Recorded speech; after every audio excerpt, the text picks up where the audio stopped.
Good evening and welcome to the channel's studios here in London with your international news around the world in 5.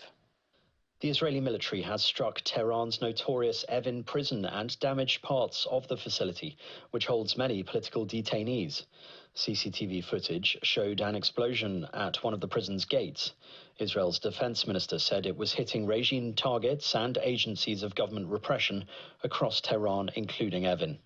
It comes as Donald Trump has floated the possibility of leadership change in Iran hours after his team said replacing the Iranian government was not the aim of the US attacks.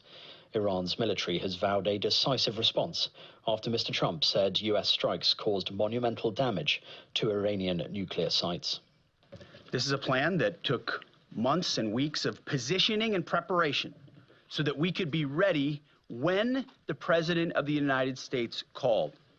It took a great deal of precision, it involved misdirection, and the highest of operational security. A U.S. submarine in the Central Command Area of Responsibility launched more than 24 Tomahawk land attack cruise missiles against key surface infrastructure targets at Esfahan.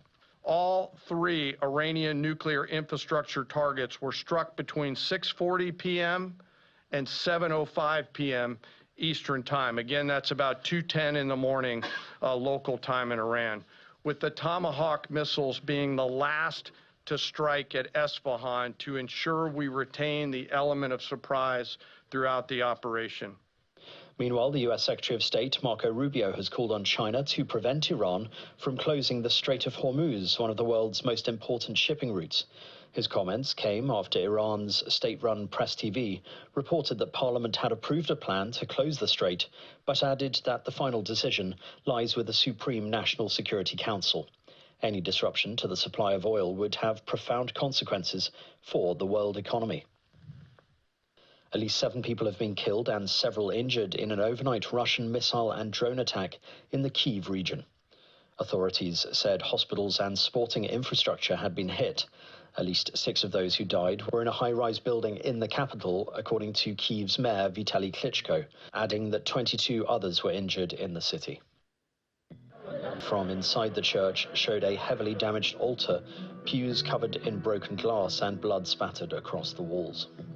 A bride has been shot dead on her wedding night in a village near the southeast French city of Avignon after masked gunmen opened fire. One suspected attacker was also killed in an apparent exchange of fire, and the groom and a 13-year-old child were seriously wounded during the incident in the village of Goult. A manhunt involving dozens of police officers and a helicopter is underway for an unknown number of suspects who managed to flee.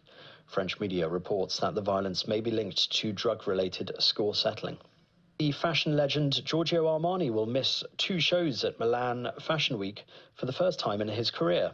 The 90-year-old Italian designer is currently recovering at home, his company said in a statement. His recovery follows a brief hospital stay in Milan. It is thought to be the first time that Armani has missed one of his catwalk events in a career that spans over 5 decades. Last year, he said he could retire soon in the coming years. And that's your international news around the world in 5. Now back to the channel's studios in Lagos.